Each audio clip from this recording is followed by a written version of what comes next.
National Insurance Clearinghouse, the marketing arm of Brokers Alliance, presents a Bravo video event, the Business Insurance Zone, dedicated to financial professionals who use insurance in their practice.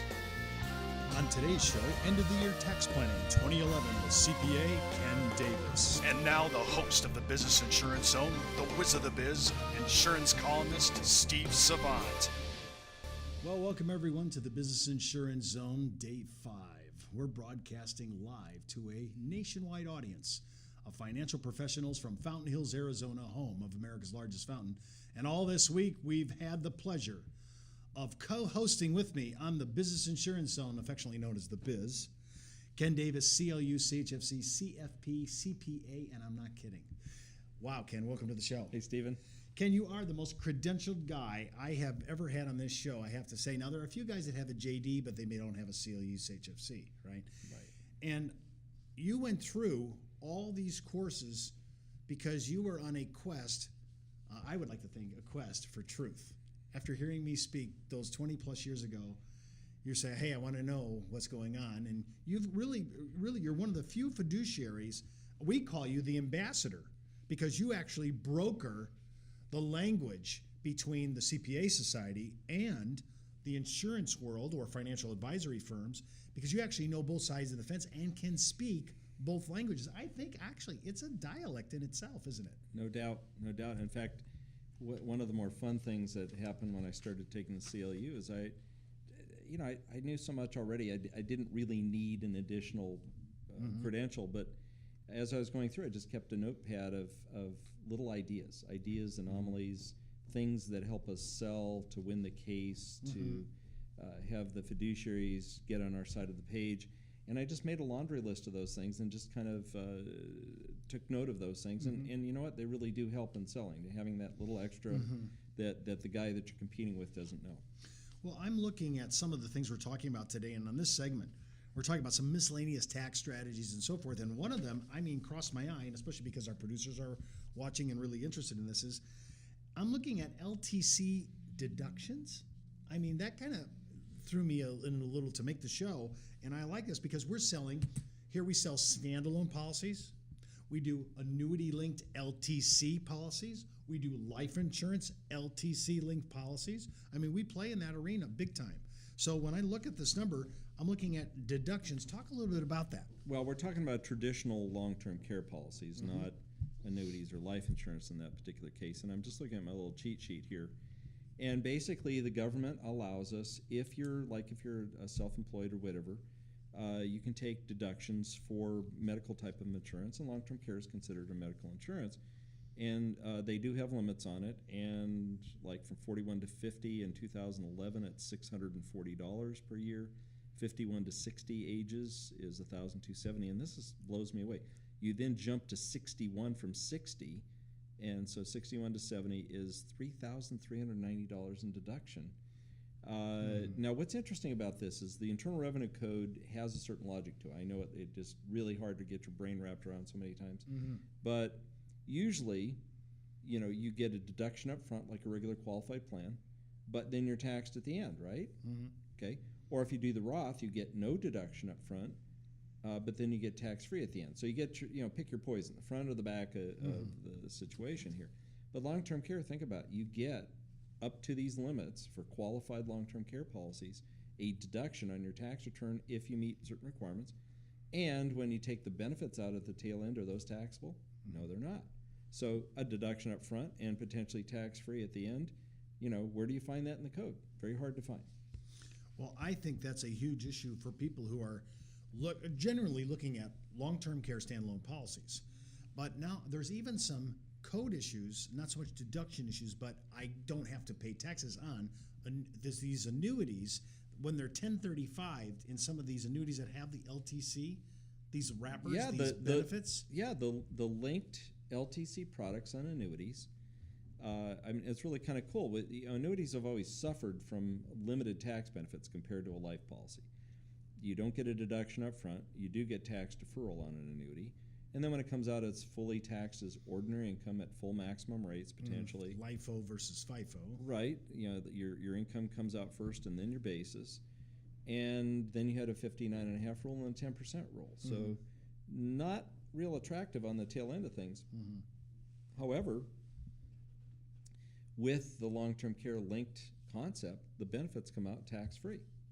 So when they're actually paid for qualified expenses, they come out tax-free. So I think that's a huge advantage and I'm just thinking advancement. if I had gain in my annuity and I knew I was going to pay for some kind of LTC benefit anyways later on in my life, why wouldn't I do that? I mean, I'm getting that money free, right? Right. To pay my LTC. And there's been an enhancement in recent years. It used to be just like what we used to call the PS 58 cost or the Table 2001 cost now. There was an economic value assigned to the internal cost of the LTC, and you were taxable on it potentially. However, in this particular case, the government says, no, we won't make you go through that. What we will do is require that you reduce your basis in that non-qualified annuity, and the chances of you using up all your basis is fairly small. So ultimately, in a way, it's a deferral because you're reducing your basis. If you ever do cash out the policy later on and don't use it for long-term care purposes, then you would be taxed on the excess over your tax basis. But if, in fact, you ate it all up in LTC, never have to pay it. Boy, I tell you, that's kind of like buying a convoluted municipal bond here. I mean, I have all this deferral. Now I'm going to 1035 exchange that annuity over to another one that has a LTC linked benefit. And as long as those proceeds, whatever those earnings are that I have accumulated, go for LTC, I'm okay. Well, it's actually even better than a municipal bond because what we think is tax-free income is included in the formula for the taxation of Social Security at retirement. So if you're into retirement and receiving your Social Security benefits, the municipal bond is going to be used you're going to take your adjusted gross income and add the modification into it. Whereas in this particular case, there's nothing that hits gross income in the first place. So not only does it have a standalone feature that's huge, but now it doesn't have any ancillary traps to worry about. Oh, I love that. Or at least fewer. I love it. There's always traps in the darn code, unfortunately.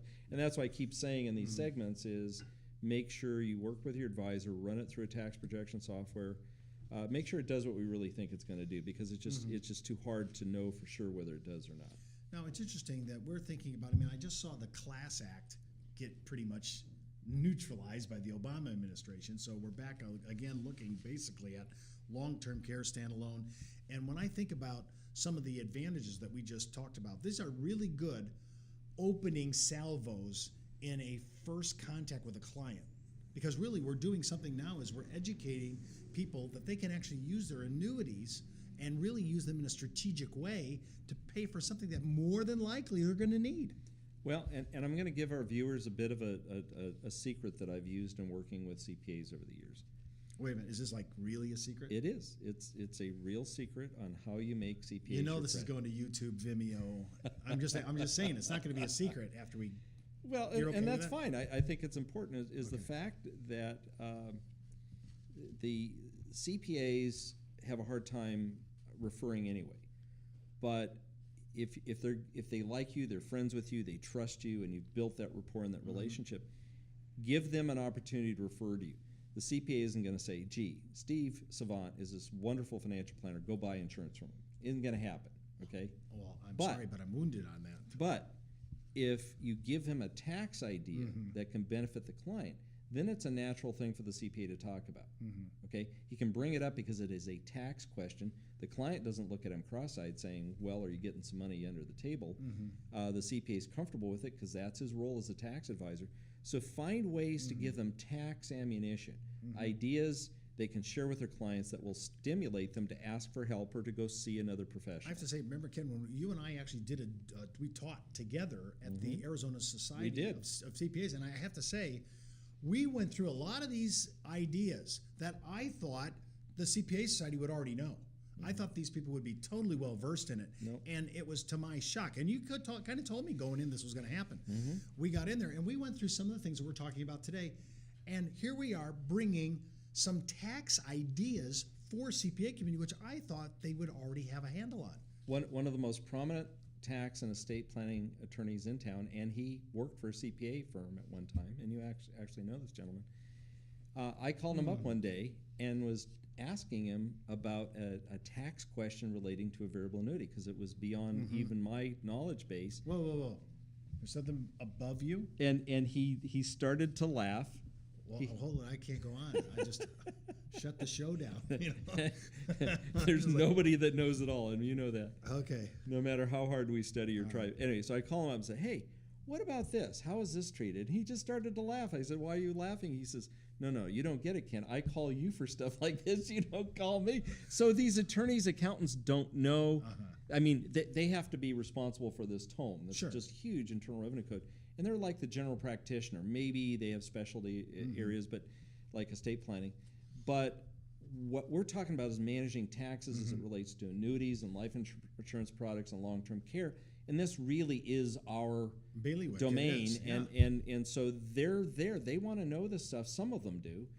And what I'm saying is show them tax benefits and ideas that can make them look good in front of their clients that they're willing to share, and it's a natural segue. And that's one way to start getting referrals out of them, is to show them that you can help them be a tax CPA. Well, some of these things that we were talking about are easy to learn, easy to understand, and communicate to your fiduciary, whether it's a CPA or a tax attorney. And I think it's strong when you think about it. This is a great way, because this is their language, as you said before. Right. This is the dialect, right? This is the language of the fiduciary. And it doesn't have to be foreign to us as producers or advisors. We actually can adopt this. Sure. Well, I'm thinking about when I'm looking at this and I see miscellaneous tax. I mean, these are kind of like off the beating path. But one of the things that I've done for my career, and I know you've done this as well, Ken, is we find things that nobody else generally talks about. And then we figure out, is there any real enhancement for the client? Should we really know, should we manage this? And several times, as you've walked through it, I mean, what usually happens, to be honest with you, and my relationship with Ken is, Ken reads the code. Remember, he's sitting on his toilet, he reads it for his recreational reading, and then he comes back to me and says he has an economic epiphany. Generally, and I don't care unless it has premium proportions to it. So I say, why should I care about that code, Ken? It seems so anal retentive. And he'll tell me something, and he'll say, and here's why it works. And that's why Ken and I work so well, because I hear his ideas coming from the code. Sometimes it can be mind-numbing, I have to say, but it really works well, and that's why I want to be able to use the code in proper, and he keeps me in line, right? Yep. And I want to use this though, but why do I want to use it and learn it? Because some of these things can put you in front of people you don't know, and you may even endear yourself to a tax attorney, a CPA, state planner, right? And especially if you do this right, you'll endear yourself to your broker-dealer compliance department, which that alone should carry the day. I mean, there's a concept. Compliant producers. Wow. Well, listen, you're listening to the Business Insurance Zone, the talk show that focuses on insurance in your practice. You can email me at my email address, thebiz@brokersalliance.com, or call 1-800-290-7226, extension 147. Ken and I will be right back after a word from our premier provider of term and guaranteed UL, Legal and General America, formerly Banner. Banner Life Insurance Company and its subsidiary, William Penn Life Insurance Company of New York, comprise the Legal and General America companies, part of the International Legal and General Group, one of the largest insurance companies in the world. Now, Legal and General America is one of the top-rated insurance companies in America, with one of the strongest financial balance sheet among its peers. Legal and General America is a major player in guaranteed term and guaranteed universal life, and consistently ranks among the best carriers in almost every product spreadsheet. Legal and General America's product line of guaranteed universal life endows at the maturity date, while most carriers' cash values just zero out. You know the reputation of Banner? Now know the value of LGA, Legal and General America. The power to protect, the power to preserve, the power to serve their policyholders. That's Legal and General America. Well, welcome back to the Business Insurance Zone. I'm Steve Savant, your host, insurance columnist, financial color commentator, and interviewer extraordinaire. Remember, before moving forward with anything you hear on our show, always talk to your CPA, tax attorney, or your broker-dealer compliance department and get their approval before going forward. Hey, it's not what I know, it's who I know, and that's why I have Ken Davis on our show. Ken, thanks for being on our show again. Second segment, we're going to be talking about charitable giving. Hey, this is Christmas, right? Indeed. And if you have any questions or quotes on life insurance, annuities, DI, LTC, or group pension plans, just call 1-800-290-7226, extension 147. We'll be happy to take your call.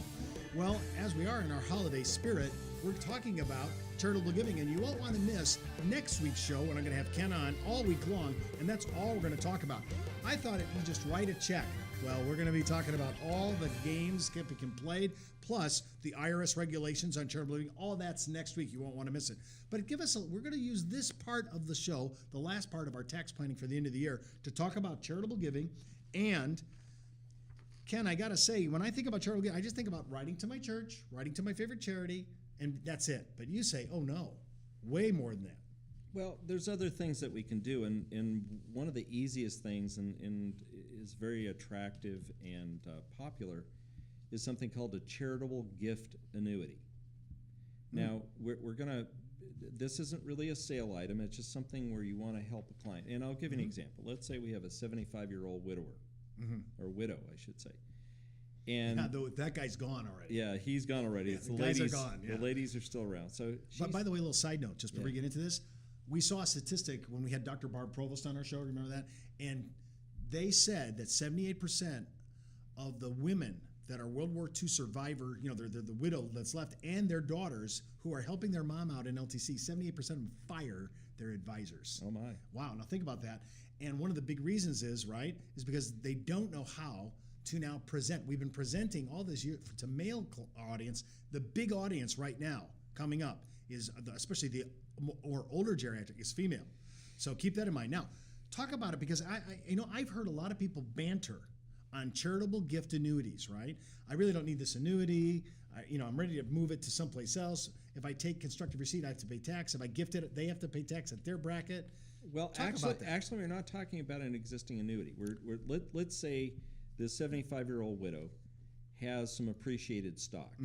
She was an heir to Johnson & Johnson or some big company, and she's got stock worth $100,000, and it's sitting there, and her original tax base is like $5,000. So if she sells it, she's going to have a $95,000 capital gain, and even at 15%, et cetera, there's going to be some tax. And maybe she's getting 2%, 1%, 2% in dividends, right? So 2% of 100,000 is $2,000 a year. And she says, "Gee, I'm bumping up to my needs. I barely have enough cash to live on. The other thing is I would really love to give more to my church or the Humane Society or something like that, and I can't do either one of those things. I'm scared. I'm not sure I have enough money. I don't want to be in the stock market. It's way too risky. So what do we do for somebody like that? Well, she can actually gift that $100,000 to her favorite charity, IRS approved charity, in exchange for a lifetime income. And if I remember correctly, the table that I had will provide about 5.5% distribution from the charity, guaranteed for life. Now, we know that that's lower than if she went out and bought a commercial immediate annuity. But remember, there's a charitable intent here, so there really is a gift. So what happens is we've just increased her income from $2,000 a year to $5,500 a year. We've now put her back in the green zone, where she has not only enough to live on, but some extra. Now get this, she gets a partial deduction for that gift, for that lower return that she's getting. So she gets an income tax deduction as well. And of course, you have to meet the charitable giving adjusted gross income limits to make sure that you can deduct it, and if not, you can carry it forward. So you have to look at all those details. But the bottom line is we can turn an asset paying $2,000 a year to $5,500, and guess what? We do not have to pay taxes on the capital gain. That $95,000 gain, no longer a problem. Why? Because she gifted the stock to the charity. Now she's taking the $5,500 now, though. That's right. Now she has taxable income on that, but a portion of that is return of basis is considered non-taxable. Now that's an interesting thought. Is my return of basis? I thought I had to wait for that. No, it's like annuitizing or taking a SPIA. Oh, it is. Instead of LIFO basis, it's an amortization of your tax basis as you're getting your payments. Part gain and part basis return. That's right. Now that's interesting. So she gets some partial deduction. Yep.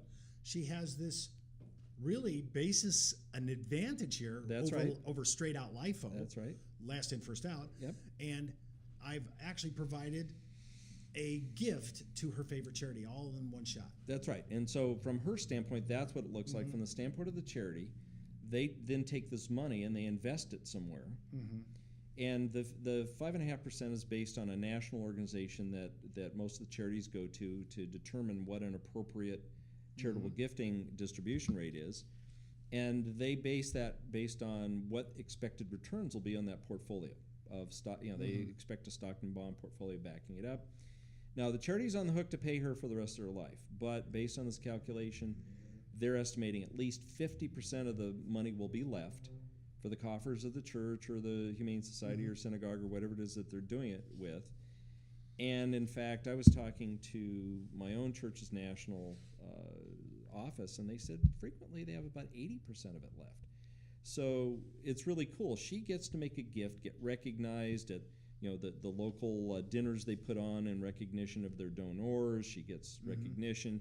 She knows that she's leaving money to the church. She gets more income. She avoids the $95,000 gain in the situation. This is now, what I live for, is to use the tax dollars for the benefit of the client and the charity. What's the charity buying then to produce those numbers? Well, the charity now takes that stock and they sell it. Okay. Now, do they have any gain on the sale of the stock? No, because they're a charity, right? So they take the whole $100,000, not some watered down after tax dollars, and they go out and buy a portfolio of stocks and bonds typically. Now, usually your major charities, Red Cross, people like that, have endowment funds and smart people that are managing the money and doing all this.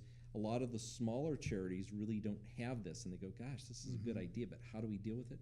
Well, I'm going to plug my friends here at the Arizona Community Foundation. They are a community foundation, which is a public charity, and they're in the business of taking stuff like this for smaller charities or smaller donors and actually having the infrastructure. They have their JDs on staff, and they design the program, have the templates, the legal documents, the money management. I think they're up to about $500 million that they manage for the community foundation in Phoenix, as well as outlying community foundations. So they're kind of a canopy. I mean, they're bigger operation, but there's several little charities. And for our listeners that are in different parts of the country, these community foundations are everywhere. They're a popular way, and it's a great idea for us as advisors to build relationships with them, because they can grease the skids and help us get this done. And even better, if you want to network with attorneys, accountants, financial planners, other people, there's lots of people that are involved in supporting these foundations across America. Do you think this is a pretty easy concept? Is it easily graphed out? Is this something that's pictorial? Oh yeah. In fact, depending upon the charity, the church that I work with actually has a program. You just plug in a couple of numbers and it puts out a really nice colored presentation of this is what you put in, this is what you get. Here's your tax basis, the whole thing. So this is a really great end of the year idea, because you're going to get the deduction. You're going to almost double in the scenario that you gave, double the income for the client. Yeah. There's going to be some tax advantages of that, and because they're looking at this like an annuity, it is an annuity. Right. They're treating the basis, right, on a first in, first out basis to I think it's an amortized basis, straight line amortization. Straight line to your, but probably mortality, I would guess. Right. But I think that's a huge advantage. No, actually, it's amortized till the tax basis is eaten up, and then it's taxable. Just like a regular SPIA. Oh, perfect. So if you understand SPIAs and the payout, you'd understand this as well. Yeah, single premium immediate annuities. I love this. This is a great idea, and I think this would not only get you in the good graces of this old geriatric person we're talking about, this older geriatric person, but to get us introduced into the fiduciary market. And here's the sale for our agents. Up until now, we're just helping a client, helping the charities, being good doobies, okay? Right. And it does. It feels good. It's great. It's fun to do. It's fun to see that widow's face light up and, gee, I've got an extra $3,500 a year. That's cool. However, for the agent, remember that deduction? Take the tax savings on that deduction and do a single premium lump sum life policy, and have them pay that tax savings to the charity, have the charity buy a life insurance contract with a single premium. I ran the numbers the other day. I think it was like the net after tax savings was like $12,000, and I think in that particular fact pattern, they bought a $250,000 fully paid up guaranteed life policy for the charity. So they just doubled their contribution, and now by leveraging the tax issue. Right, and now the agent has Mm-hmm. helped somebody, and now maybe makes a sale on top of it. Well, I want to say, if you want to call us on this, it's 1-800-290-7226, extension 147, and we'll send you some examples of these, because these are easy to do. We might even have this on Backroom Technician for all I know. So I want to look at it. I want to look at every end of the year. Now, all this week we've been talking about tax credits, tax deductions. We've been talking about qualified, and even obscure stuff, alternative minimum tax, capital gains, variable annuity deductions on losses. Watch out, Steve! You're changing like Pinocchio into a tax geek here. You better be careful. I'm deferring that to you because Steve is the more hipper of the two. Right? I don't want to get into fiduciary. I don't want to get too anal retentive here. Sure, Steve. But I really like integrating the code on the behalf of our client and delivering to our producers ideas that can actually open up whole new channels of sales. I mean, that's the main thing. Well, remember, you can view or download our show, all our shows, on HD 1080p on our on-demand section right on our homepage. Just click on the red button at www.brokersalliance.com, and of course on all our social networks like YouTube, Vimeo, Facebook, LinkedIn, and of course Twitter. I'm Steve Savant. You've been listening to the Business Insurance Zone. That's the buzz on the biz for today. Get in the zone, the Business Insurance Zone. The Business Insurance Zone, dedicated to financial professionals who use insurance in their practice.